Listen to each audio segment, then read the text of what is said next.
ನಮಸ್ಕಾರ. Farm management ಜಗತ್ತಿಗೆ ಕಾಲಿಡುತ್ತಿರುವ ಎಲ್ಲರಿಗೂ ಈ ವಿಶೇಷ ವಿವರಣಾ ಕಾರ್ಯಕ್ರಮಕ್ಕೆ ಸ್ವಾಗತ.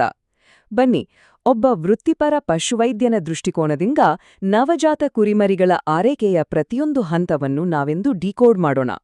ಕುರಿಮರಿಗಳ ಆರೋಗ್ಯವನ್ನು ಕಾಪಾಡುವುದು ನಿಜಕ್ಕೂ ಒಂದು ದೊಡ್ಡ ಸವಾಲು, ಆದರೆ ಸರಿಯಾದ ವಿಧಾನಗಳ ಮೂಲಕ ಅದನ್ನು ಹೇಗೆ ಸುಲಭಗೊಳಿಸಬಹುದು ಅಂತ ನಾವಿಲ್ಲಿ ನೋಡಲಿದ್ದೇವೆ. ವಿಷಯಕ್ಕೆ ನೇರವಾಗಿ ಬರೋಣ. ನಾವು ಎದುರಿಸಲೇಬೇಕಾದ ಒಂದು ಕಠಿಣ ವಾಸ್ತವ ಏನಪ್ಪಾ ಅಂದ್ರೆ, ಹಾಲು ಬಿಡಿಸುವ ಮೊದಲೇ ಸುಮಾರು 20% ಕುರಿಮರಿಗಳು ಸಾವನ್ನಪ್ಪುತ್ತವೆ. ಹೌದು, ಇದು ಬಹಳ ದೊಡ್ಡ ಸಂಖ್ಯೆ. ಹಾಗಾಗಿಯೇ ಕೇವಲ ಅದೃಷ್ಟವನ್ನು ನಂಬಿಕೂರುವ ಬದಲು ಕಟ್ಟುನಿಟ್ಟಾದ ಮ್ಯಾನೇಜ್ಮೆಂಟ್ ಪ್ರೋಟೋಕಾಲ್ಗಳನ್ನು ಅಳವಡಿಸಿಕೊಳ್ಳುವುದು ನಮಗೆ ಸಂಪೂರ್ಣವಾಗಿ ಅನಿವಾರ್ಯ. ಇನ್ನೊಂದು ಶಾಕಿಂಗ್ ವಿಷಯ ಕೇಳಿ. ಈ ಸಾವುಗಳಲ್ಲಿ ಬರೋಬ್ಬರಿ 80% ಸಾವುಗಳು ಹುಟ್ಟಿದ ಮೊದಲ 10 ದಿನಗಳಲ್ಲಿ ಸಂಭವಿಸ್ತವೆ. ಅಂದ್ರೆ ಆ ಮೊದಲ 10 ದಿನಗಳ ಪ್ರತಿಯೊಂದು ಕ್ಷಣವೂ ನಮ್ಗೆ ಜೀವನ್ಮರಣದ ಪ್ರಶ್ನೆ. ಇದೇ ಕಾರಣಕ್ಕೆ ನಮ್ಗೆ ಖಚಿತವಾದ ಸರ್ವೈವಲ್ ಪ್ಲಾನ್ ಬೇಕೇ ಬೇಕು. ಮರಣ ಪ್ರಮಾಣವನ್ನು ಗಣನೀಯವಾಗಿ ತಗ್ಗಿಸಲು ನಾವು ಅನುಸರಿಸಬೇಕಾದ ಅಜೆಂಡಾ ಇಲ್ಲಿದೆ ನೋಡಿ. ಜನನದ ತಕ್ಷಣದ ಪ್ರೋಟೋಕಾಲ್, ಕೊಲೋಸ್ಟ್ರಮ್ ವಿಂಡೋ, ಕೃತಕ ಪಾಲನೆ, ರೋಗಗಳ ನಿರ್ವಹಣೆ ಮತ್ತು ಕೊನೆಯದಾಗಿ ಯಶಸ್ವಿಯಾಗಿ ಹಾಲು ಬಿಡಿಸುವಿಕೆ. ಬನ್ನಿ, ಒಂದೊಂದನ್ನೇ ನೋಡ್ತಾ ಹೋಗೋಣ. ಮೊದಲನೇ ವಿಭಾಗ, ಜನನದ ನಂತರದ ತಕ್ಷಣದ ಪ್ರೋಟೋಕಾಲ್. ಒಂದು ಕುರಿಮರಿ ಭೂಮಿಗೆ ಬಿದ್ದ ಆ ಮೊದಲ ಕ್ಷಣಗಳಿಂದಲೇ ಭವಿಷ್ಯದ ಅಡಿಪಾಯ ಹೇಗೆ ಶುರುವಾಗುತ್ತೆ ಅಂತ ನೋಡೋಣ. ಕುರಿಮರಿ ಹುಟ್ಟಿದ ತಕ್ಷಣ ಯಾವುದೇ ರಾಜಿ ಇಲ್ದೇ ನಾವು ಮಾಡ್ಲೇಬೇಕಾದ 3 ಪ್ರಮುಖ ಕೆಲಸಗಳಿವೆ. ಮೊದಲನೇದಾಗಿ, ಉಸಿರಾಟದ ಮಾರ್ಗದಲ್ಲಿರುವ ಲೋಳೆಯನ್ನು ಅಂದ್ರೆ ಮ್ಯೂಕಸ್ನು ಸ್ವಚ್ಛಗೊಳಿಸುವುದು. ಎರಡನೇದು, ಹೊಟ್ಟೆಯ ಕೆಳಗೆ ಸರಿಯಾಗಿ 1 ಇಂಚು ಬಿಟ್ಟು ಹೊಕ್ಕುಳು ಬಳ್ಳಿಯನ್ನು ಕತ್ತರಿಸುವುದು. ಮತ್ತು ಮೂರನೇದು, ತಕ್ಷಣವೇ ಹೊಕ್ಕುಳವನ್ನು ಸೋಂಕು ನಿವಾರಕಗೊಳಿಸುವುದು. ಉಸಿರಾಟ ಶುರು ಮಾಡಲು ಮತ್ತು ಇನ್ಫೆಕ್ಷನ್ ತಡೆಯಲು ಇದು ಬೇಸಿಕ್ ಸ್ಟೆಪ್. ಇಲ್ಲಿ ನಾವು ಮೆಡಿಕಲ್ ಪ್ರೆಸಿಷನ್ ಅಂದ್ರೆ ವೈದ್ಯಕೀಯ ನಿಖರತೆಯನ್ನು ಕಾಯ್ದುಕೊಳ್ಳುವುದು ಬಹಳ ಮುಖ್ಯ. ಸುಮ್ನೆ ಯಾವುದೋ ಮದ್ದು ಹಾಕುವ ಹಾಗಿಲ್ಲ. 1% ಜೆಂಟಲ್ ಅಯೋಡಿನ್, ಬೆಟಾಡಿನ್ ಅಥವಾ ಕ್ಲೋರ್ಹೆಕ್ಸಿಡಿನ್ನನ್ನೇ ಬಳಸಬೇಕು. ಆಮೇಲೆ ತಾಯಿ ಮರಿಯ ಬಂಧ ಗಟ್ಟಿಯಾಗಲು 5x5 ಅಡಿಯ ಗಾಳಿಯಾಡದ ಸ್ವಚ್ಛವಾದ ಲ್ಯಾಂಬಿಂಗ್ ಜಗ್ಗೆ ಅವುಗಳನ್ನು ಶಿಫ್ಟ್ ಮಾಡಬೇಕು.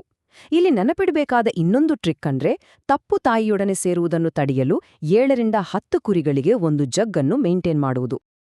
ಎರಡನೇ ವಿಭಾಗ, ಕೊಲೋಸ್ಟ್ರಮ್ ವಿಂಡೋ. ಮೊದಲ ಹಂತ ಮುಗಿದ ಮೇಲೆ ನಮಗೆ ಎದುರಾಗುವ ಅತಿ ದೊಡ್ಡ ಸವಾಲು ಅಂದ್ರೆ ಈ ನಿರ್ಣಾಯಕ 24 ಗಂಟೆಗಳ ಸಮಯವನ್ನು ಸರಿಯಾಗಿ ಭದ್ರಪಡಿಸುವುದು.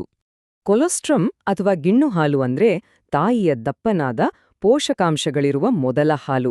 ಇದರಲ್ಲಿ ರೋಗಗಳಿಂದ ರಕ್ಷಿಸುವ ದೊಡ್ಡ ಪ್ರೋಟೀನ್ ಆಂಟಿಬಾಡೀಸ್ ಮತ್ತು ವಿಟಮಿನ್ ಎ ತುಂಬಿರುತ್ತೆ. ನಿಮ್ಗೆ ಗೊತ್ತಿರಲಿ, ಈ ಆಂಟಿಬಾಡೀಸ್ ಜರಾಯುವಿನ ಮೂಲಕ ಮರಿಗೆ ಪಾಸ್ ಆಗಿರೋದಿಲ್ಲ. ಹಾಗಾಗಿ ಈ ದ್ರವ ಚಿನ್ನವನ್ನು ಆದಷ್ಟು ಬೇಗ ಕುಡಿಸುವುದೊಂದೇ ಮರಿಯ ರೋಗನಿರೋಧಕ ಶಕ್ತಿಯನ್ನು ಆಕ್ಟಿವೇಟ್ ಮಾಡುವ ಏಕೈಕ ದಾರಿ. ಇಲ್ಲೊಂದು ಪಕ್ಕಾ ರೂಲ್ ಆಫ್ ಥಂಬ್ ಇದೆ. ಪ್ರತಿಯೊಬ್ಬ ಮ್ಯಾನೇಜರ್ ಇದನ್ನ ತಲೆಯಲ್ಲಿ ಇಟ್ಕೊಳ್ಳೇಬೇಕು.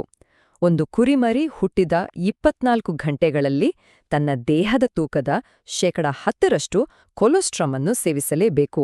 ಇದು ಜಸ್ಟ್ ಒಂದು ಅಡ್ವೈಸ್ ಅಲ್ಲ, ಇದೊಂದು ಕಟ್ಟುನಿಟ್ಟಿನ ಟಾರ್ಗೆಟ್. ಕೆಲವೊಮ್ಮೆ ತಾಯಿಯ ಹಾಲು ಸಿಗದಿದ್ದಾಗ ಕೃತಕ ಕೊಲೋಸ್ಟ್ರಮ್ ಖರೀದಿಸಬೇಕಾಗುತ್ತೆ. ಆಗ ಈ ವೈದ್ಯಕೀಯ ವ್ಯತ್ಯಾಸ ನಮಗೆ ತಿಳಿದಿರಬೇಕು. ಮಾರುಕಟ್ಟೆಯಲ್ಲಿ 2 ಸಿಗ್ತವೆ. ಸಬ್ಸ್ಟಿಟ್ಯೂಟ್ಗಳು ರಕ್ಷಣಾತ್ಮಕ ಐಜಿಜಿ ಪ್ರತಿಕಾಯಗಳನ್ನು ಹೊಂದಿರ್ತವೆ. ಇದು ಜೀವ ಉಳಿಸುತ್ತೆ. ಆದ್ರೆ ಸಪ್ಲಿಮೆಂಟ್ಗಳು ಕೇವಲ ಪೌಷ್ಟಿಕಾಂಶಗಳನ್ನು ಮಾತ್ರ ಹೊಂದಿರ್ತವೆ. ಇವುಗಳಲ್ಲಿ ಆಂಟಿಬಾಡೀಸ್ ಇರೋದಿಲ್ಲ. ಸೊ ಸರಿಯಾದದ್ದನ್ನೇ ಆಯ್ಕೆ ಮಾಡೋದು ಇಲ್ಲಿ ನಮ್ಮ ಜವಾಬ್ದಾರಿ. ಮತ್ತೊಂದು ಎಚ್ಚರಿಕೆಯ ಮಾತು, ಫ್ರೀಸ್ ಮಾಡಿದ ಕೊಲೋಸ್ಟ್ರಮ್ ಅನ್ನು ಕರಗಲಿಸಲು ಅಪ್ಪಿತಪ್ಪಿಯೂ ಹೆಚ್ಚಿನ ಶಾಖ ಅಥವಾ ಮೈಕ್ರೋವೇವ್ಗಳನ್ನು ಬಳಸಬೇಡಿ. ಯಾಕಂದ್ರೆ ಇದು ಹಾಲಿನಲ್ಲಿರುವ ಪ್ರತಿಕಾಯಗಳನ್ನು ಸಂಪೂರ್ಣವಾಗಿ ನಾಶ ಮಾಡುತ್ತೆ.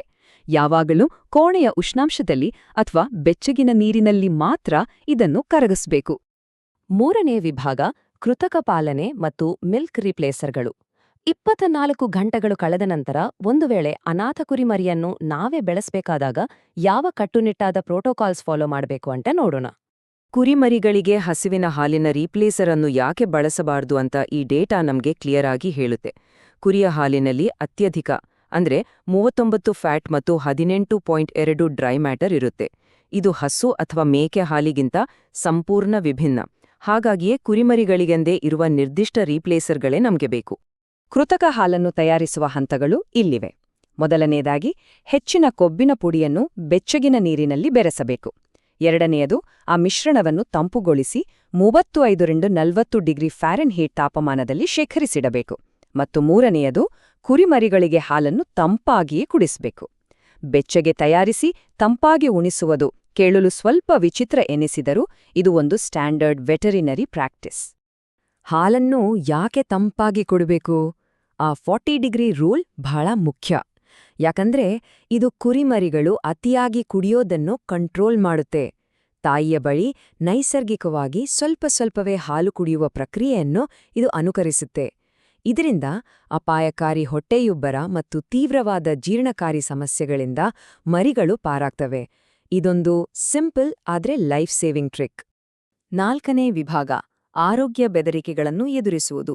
ನಾವು ಎಷ್ಟೇ ಪರ್ಫೆಕ್ಟಾಗಿ ಆಹಾರ ಕೊಟ್ರೂ ಕೆಲವು ಅಪಾಯಗಳು ಇದ್ದೇ ಇರ್ತವೆ. ನವಜಾತ ಕುರಿಮರಿಗಳ ಜೀವ ತೆಗೆಯುವ ಪ್ರಮುಖ 4 ಕಾಯಿಲೆಗಳನ್ನು ಈಗ ಗುರುತಿಸೋಣ. ಮೊದಲನೆಯದು ಹೈಪೋಥರ್ಮಿಯಾ, ಅಂದರೆ ವಿಪರೀತ ಚಳಿಯಾಗದು. ಇಲ್ಲಿ ನಮಗೆ ಮೆಡಿಕಲ್ ನಿಖರತೆ ಬೇಕೇ ಬೇಕು. ಸಾಮಾನ್ಯ ಉಷ್ಣತೆ 102-103 ಡಿಗ್ರಿ ಫ್ಯಾರೆನ್ಹೀಟ್ ಇರಬೇಕು. ಅದು 100ಕ್ಕಿಂತ ಕಡಿಮೆಯಾದರೆ ಡೇಂಜರ್ ಝೋನ್. ಬೆನ್ನು ಬಗ್ಗಿಸುವುದು, ತಣ್ಣಗಿನ ಕಿವಿಗಳು ಮತ್ತು ದುರ್ಬಲವಾಗಿ ಹಾಲು ಹೀರುವುದು ಇದರ ಲಕ್ಷಣ. ಉಷ್ಣತೆ 99ಕ್ಕಿಂತ ಕಡಿಮೆ ಇದ್ದರೆ ಯಾವುದೇ ಕಾರಣಕ್ಕೂ ಹಾಲು ಕುಡಿಸಬೇಡಿ. ಮೊದಲು ಟವೆಲ್ ಅಥವಾ ವಾರ್ಮಿಂಗ್ ಬಾಕ್ಸ್ ಬಳಸಿ ಅದರ ದೇಹವನ್ನು ಬೆಚ್ಚಗೆ ಮಾಡಲೇಬೇಕು. ಉಳಿದ 3 ಕಿಲ್ಲರ್ಸ್ ಅಂದ್ರೆ, ಮೊದಲನೆಯದು ಹಸಿವು ಅಥವಾ ಸ್ಟಾರ್ವೇಷನ್. 1-3ನೇ ದಿನಗಳಲ್ಲಿ ಅತಿ ಹೆಚ್ಚು ಸಾವುಗಳಿಗೆ ಇದೇ ಕಾರಣ. ಖಾಲಿ ಹೊಟ್ಟೆ, ಜೋತು ಬಿದ್ದ ಕಿವಿಗಳು ಇದರ ಲಕ್ಷಣ.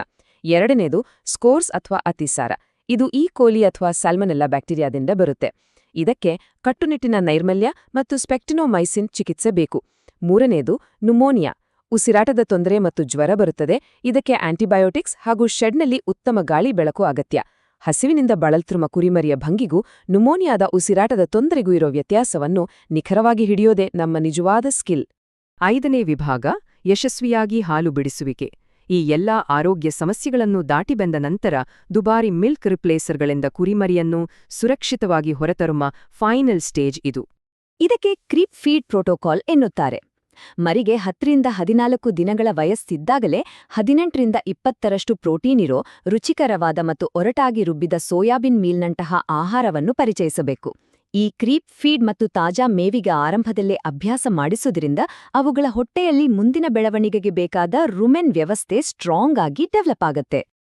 ಹಾಲು ಬಿಡಿಸಲು ನಮ್ಮ ಬಳಿ ಕೆಲವು ಪಕ್ಕಾ ಮಾನದಂಡಗಳಿವೆ. ವಯಸ್ಸಿನ ಟಾರ್ಗೆಟ್ ಬಂದು 30 ದಿನಗಳಿಂದ 6 ವಾರಗಳು. ತೂಕದ ಟಾರ್ಗೆಟ್ 25-30 ಪೌಂಡುಗಳು.